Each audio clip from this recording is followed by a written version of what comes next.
And then that evening we said, what is Ananda? None of us knew then. And someone said, oh, that was Buddha's favorite student was called Ananda. And I was like, okay, well, that's interesting.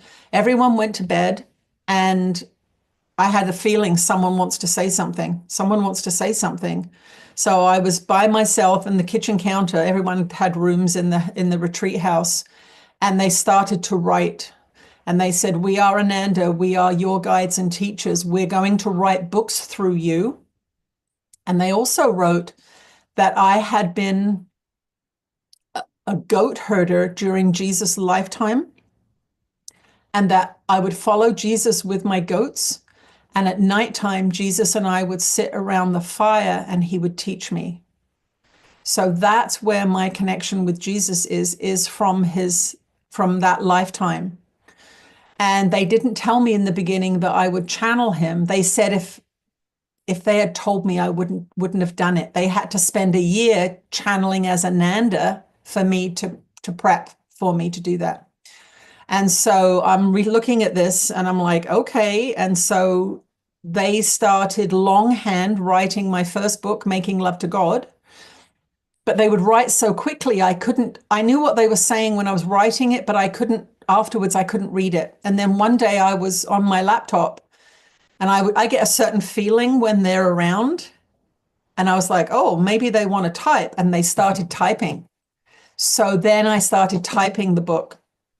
And so they wrote Making Love to, so in that first flush of communication, they would longhand write, then they were typing, and then about 3 months in, and they were giving me lots of personal advice. They told me to cut my food intake in half, to slow down, to drink more water.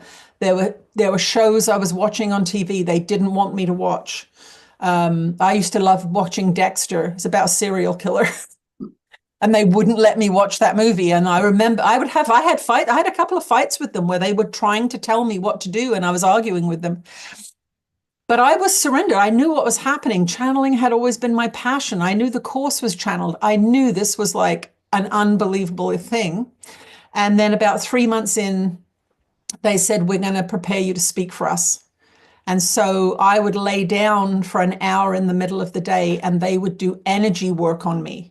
So they would use my hands and they'd be doing energy work, working with my aura. I had no idea if they would just use me to do work on me. And then one day, all of this energy built around my throat and they started to speak. And the first thing they did was give a lecture on unconditional love. But they sounded very computer-like in the beginning. They didn't sound like me. They were just getting used to using my voice. And so I would wander around my apartment channeling whatever they wanted to channel. I'd go to the beach and they'd channel about light. They'd channel about the waves.